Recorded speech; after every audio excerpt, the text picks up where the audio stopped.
Correct, हल्के होते रहे। ओके, चलिए, वरुण तैयार है 3i इन्फोटेक की इंफॉर्मेशन, जानकारी, रिसर्च के साथ। 3i infotech.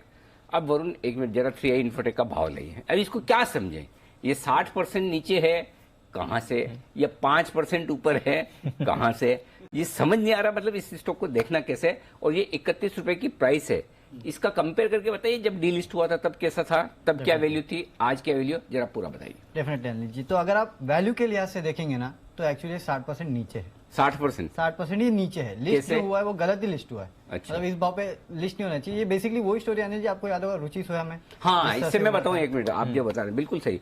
रुचि सोया, ऑर्किड फार्मा, दो ऐसे स्टॉक थे रीलिस्टिंग वाले, जहां पर हमारी रिसर्च टीम ने आपको पूरी परफेक्ट रिसर्च करके दी और बताया कि क्यों ये स्टॉक्स बढ़ने चाहिए और क्यों इनकी रीलिस्टिंग जो सही प्राइस पर नहीं हुई। और उसके बाद आपने देखा दोनों स्टॉक्स में क्या हुआ, सर्किट टू सर्किट इतने लगे।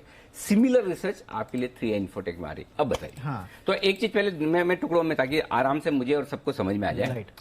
पहले तो ये बताइए, जब ये डीलिस्ट हुआ तब ये कितने का शेयर था, किस भाव पर हुआ, वो पहले जानकारी दे दो। तो जब ये अनिल जी डीलिस्ट हुआ था ना, तब ये 8.5 रुपए का शेयर था। 8.5 रुपए में 27 अगस्त को इसकी डीलिस्टिंग हुई थी। इस साल, पिछले इसी साल भी 2-1 महीने पहले। ठीक है, हाँ, ठीक है। तब इसका प्राइस था, एक्चुअल प्राइस है कि 8.56 रुपए का प्राइस। और फेस वैल्यू? फेस वैल्यू तब 10 रुपए के आसपास की इसकी फेस वैल्यू थी, जो जिसका इन्होंने 90% रिडक्शन किया था। ओके, ठीक है। तो इन्होंने बेसिकली 90% जो शेयर रिडक्शन है वो किया था। तो हुआ क्या था, पहले 10 रुपए की जो आपकी फेस वैल्यू थी उसको रिड्यूस किया और 1 रुपए कर दी, और आपके शेयर उतने ही रहे, है ना। हाँ। उसके बाद आपके शेयर रिड्यूस कर दिए 10 रुपए से 1 रुपए, और आपकी फेस वैल्यू फिर से बढ़ा दी 1 रुपए से 10 रुपए। अच्छा, तो इस तरह का इन्होंने कैपिटल रिडक्शन किया था। ठीक है, तब हाँ, तब किया था इन्होंने। और उसके बाद आज फिर इसकी जो वापस से लिस्टिंग है बेसिकली अगर एक मिनट, जिस दिन अगस्त में डीलिस्ट हुआ, मेरे पास 100 शेयर थे, राइट। तो मेरे पास 8 रुपए कितने में डीलिस्ट हुआ था? 8 रुपए 56 पैसा। तो मेरे पास 856 रुपए के शेयर हो गए। 856 रुपए के शेयर थे, बराबर है।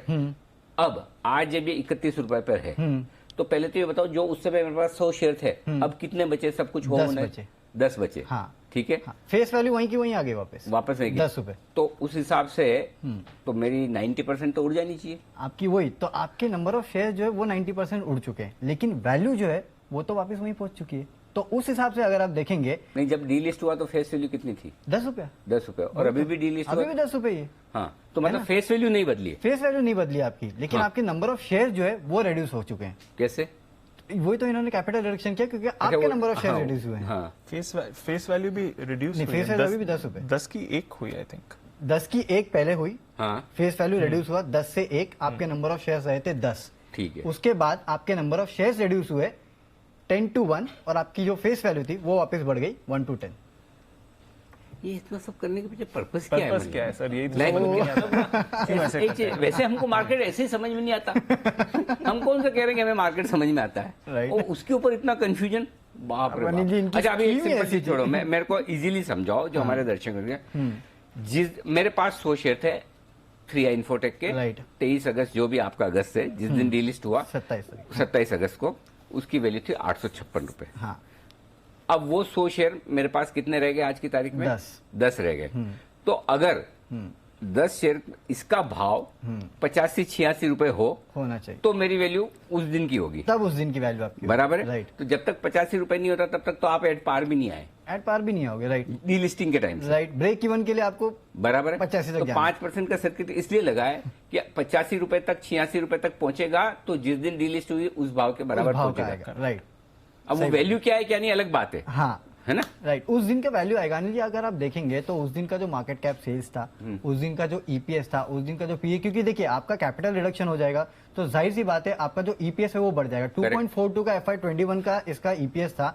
अगर आप, और 161 करोड़ शेयर्स थे, उसको आपने रिड्यूस करके 16.1 करोड़ शेयर्स कर दिया, और उसके बाद अगर आप देखेंगे तो आपका ईपीएस जो हो जाता है वो 24.2 का होता है। अगर तब के अगर आप पी निकालेंगे तो 3.5 के आसपास की पी पे काउंटर ट्रेड करता था। तो उस लिहाज से अगर आप देखेंगे तो ये आता है करीब 85 रुपीज के आसपास स्टॉक का दाम।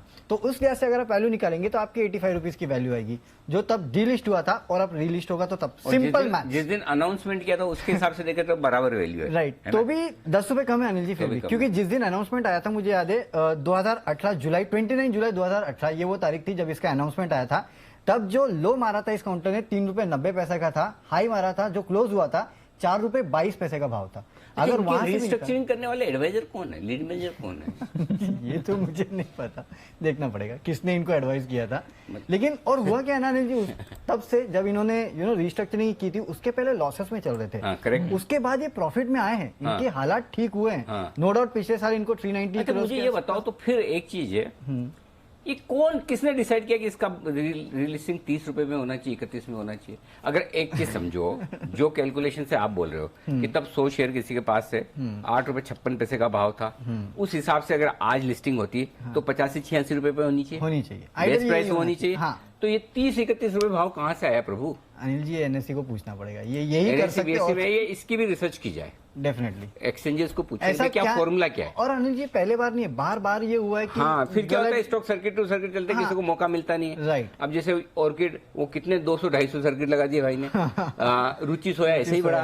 तो क्या फॉर्मूला एक बार समझे तो हो सकता है हमें ही नहीं पता हो, हमारी समझ कर एटलीस्ट हम समझे तो सही। तो अगली रिसर्च हमारी टीम इस बात अभी काम पे लगा देता हूँ इस बात पे करेगी कि कोई भी स्टॉक जब डीलिस्ट होता है ये सारी रिस्ट्रक्चरिंग प्रोसेस में, और जब ये एनसीएलटी फेंसिलिटी से बाहर निकलते सब होता है, उसके बाद